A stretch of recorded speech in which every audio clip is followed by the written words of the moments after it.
Hey, what is going on, guys? Max Settings here, and welcome back to another review.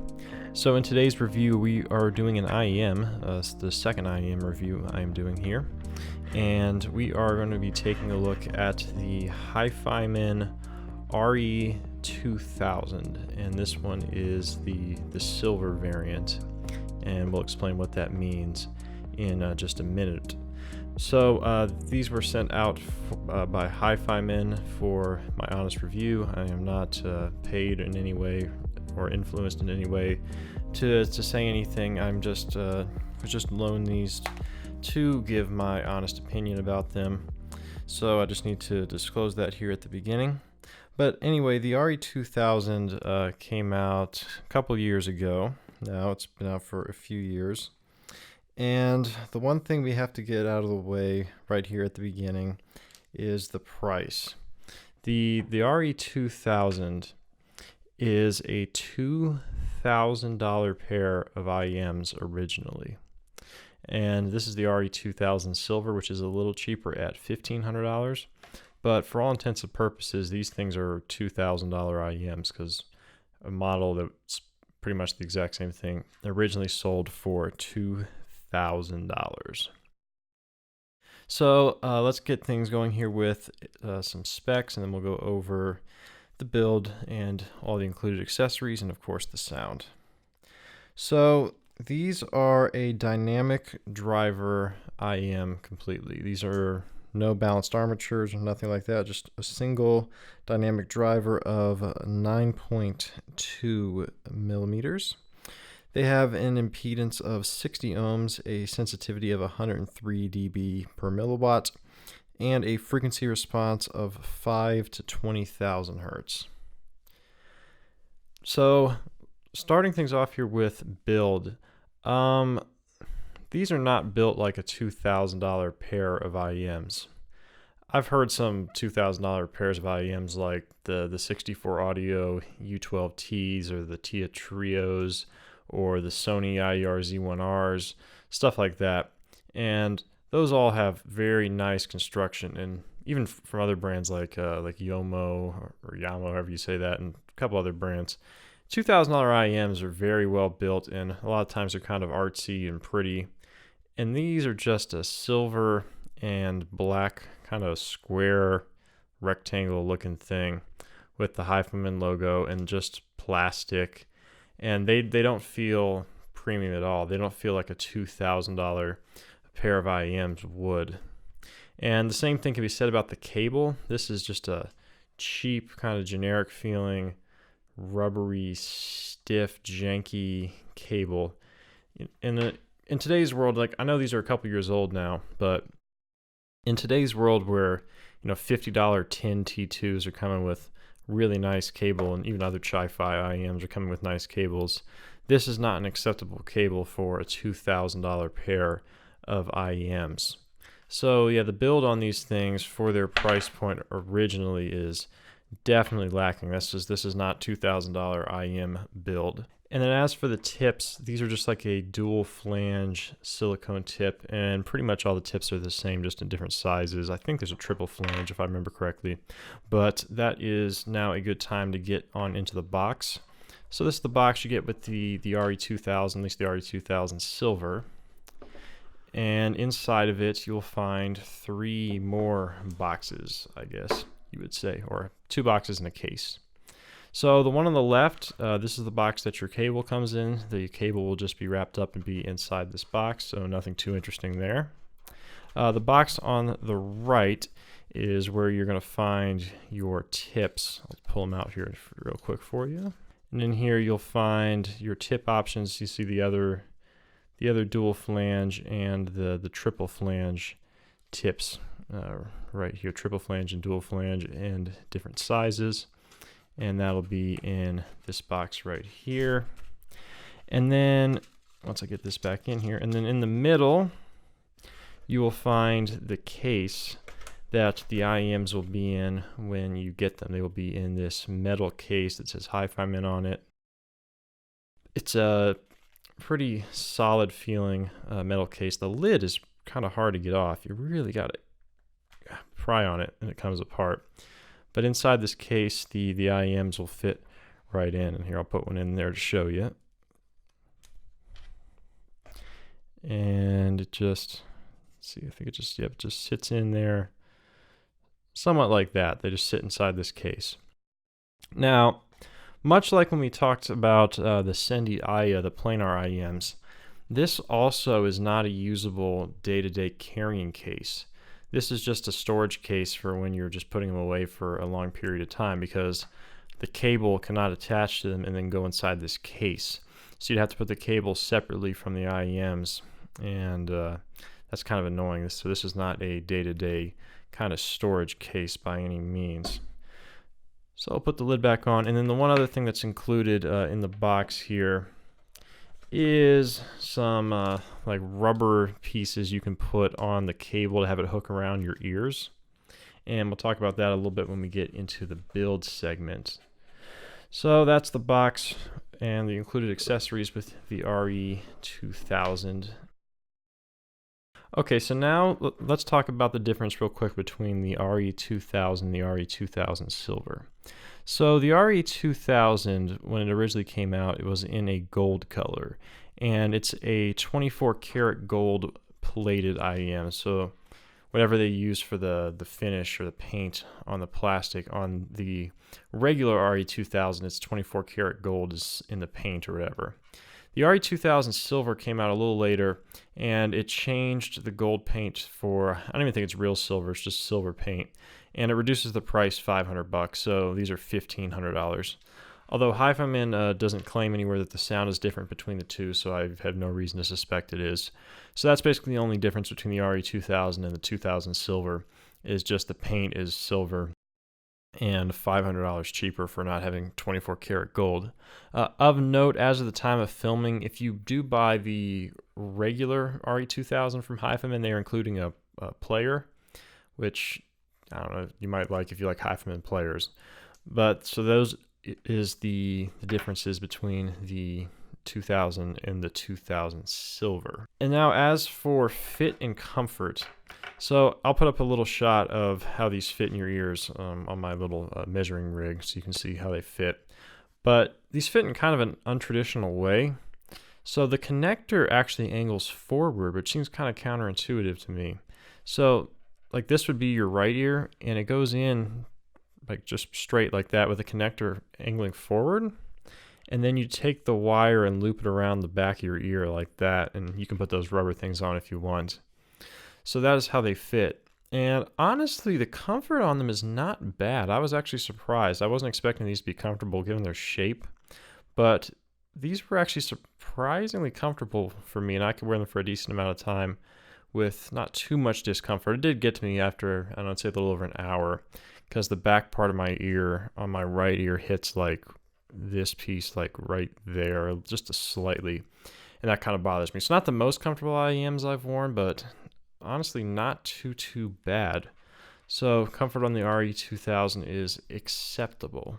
And now as for power requirements, honestly these are harder to drive for an IEM. I was using them on my RME 80i2 DAC because that thing has a very clean IEM out port. And I honestly thought they sounded kind of dead on that thing. And I was taking up real high, like almost maxing it out. So I put them on just the regular headphone amp on that thing, and it sounded quite a bit better actually. So these things are actually pretty decently hard to drive. And here we have a FIO M6 portable player. Let's see what we have on here. And yeah, I was listening to these things. This has got 120 volume steps. And I had these things, yeah, in like the 90 some odd range if the volume would come up right there. Yeah, like somewhere around here in the 90 something range. What do we got here? Ooh, John Legend's Imagine. Or John Lennon's. John Legend. I know I'm going to get roasted. But anyway, so these are on the harder to drive side for IEMs, which is kind of interesting. So now as for the sound. So before we get into the frequency response, I just want to mention something. So the claim to fame, or what Hifiman tried to accomplish with these, was Dr. Fang Bien, who's the founder of Hifiman and their CEO. He did a bunch of audio research and came up with this topology driver tech or whatever that is supposed to have something to do with the coating and the shape or something, with some weird patterns on the driver that affects the tone and makes them more natural sounding, was his idea and his goal. And he kind of failed at that. So I'm not going to give like the most in-depth frequency response description on these because frankly it doesn't matter, as you'll see in a second. But basically these are kind of a mild V shape. They have slightly yellow, they don't extend perfectly down to 20, a little bit of roll off in the sub bass, some elevated mid bass, slight recession in the lower mids with a little bit of raise, about 3 or 4 dB in your upper mids, and also in some of your upper treble. The like 8 to 10K isn't that elevated, but like 5 to 7 or 5 to 8 is a little bit elevated. I'd say 2 or 3 dB, maybe 4 at some points. So kind of a weird peaky treble with a little bit of sub bass and a slight recession in the lower mids. And then as for detail, honestly, these things do detail pretty well. Now, not $2,000 by any means. These are not $2,000 detail IEMs. However, they do detail fairly well.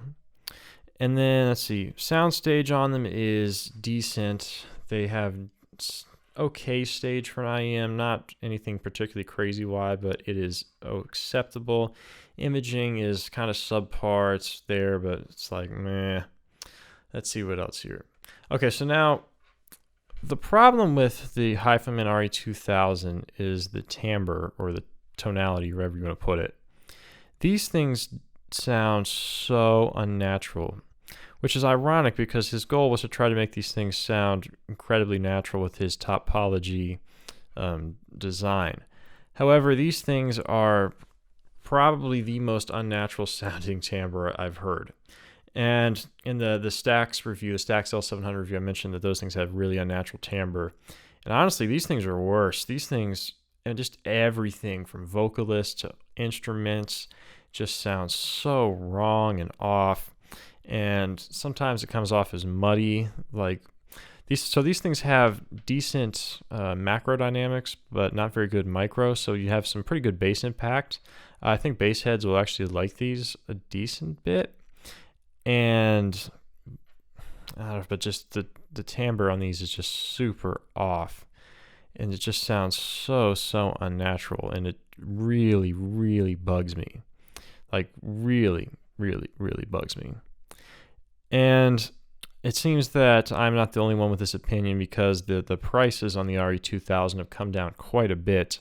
I mentioned that the regular one is still $2,000 with the free player, but the silvers here, these things are down to $800. So technically this IEM has gone down $1,200 in value from the original one, if you count the $500 drop to make the silver variant, which I don't think the gold is worth $500 cost at all, because it doesn't change the sound whatsoever. So yeah, so decent dynamics in the macro dynamics, but weak micro dynamics and weak imaging, okay stage, kind of a V-shaped signature, but just really awful tone that just bothers me. And sometimes they come off as muddy. They're not good with busy songs. And yeah, it just bothers me. I see why some people might like them, because I know there's people out there that don't really know what timbre is or pay attention to it. So those people might like these, but these things just bother me too much with their really unnatural tone. All right, so now as for comparisons, I had some other IEMs at the same time I had these, but I've sold them because I'm working on buying some other stuff. I have a Ultimate Ears reference monitor coming, a custom pair of those, so that's going to be my new IEM, so I've sold off some other stuff.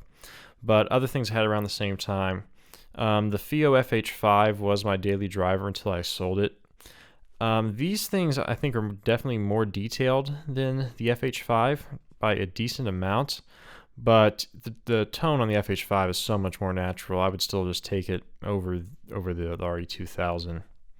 Are these worth $800? No, not at all. I mean, $800 is used Andromeda price, and I know the Andromedas can be kind of controversial, but yeah, the Andromeda just destroys this thing. This thing for even for $800 is just not good. Even for 300, I mean, it would have the detail, but the timbre bothers me too much. It's just tonally so off and off-putting. I mean, honestly, I think these things need to be sub $100 to really be convincing, and even then, some people are not going to like them because they just sound so off and unnatural. So yeah, I mean, I don't even know what else I would compare to. I mean, tins have better timbre than these things do, but way less detail.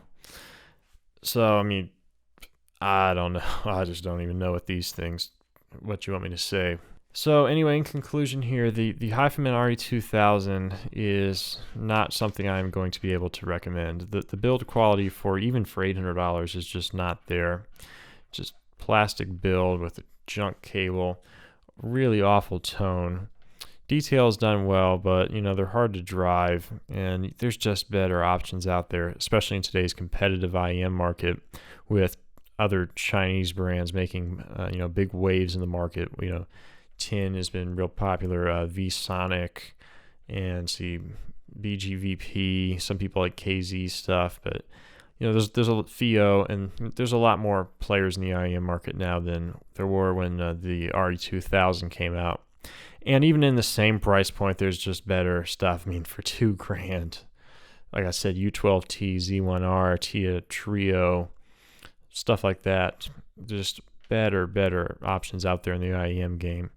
And the Hifiman RE2000 just falls just so far behind. I just can't recommend the Hifiman RE2000, unfortunately. But anyway, guys, I hope you enjoyed my review of the RE2000. Links if for some reason you wanted to buy them, I'll link them in the description. As well as my Twitter and my contact email. No ears graph because the ears can't measure IEMs even remotely accurately, so not even going to bother with that. But anyway, I hope you enjoyed the review. Look forward to seeing you in the next one. Bye.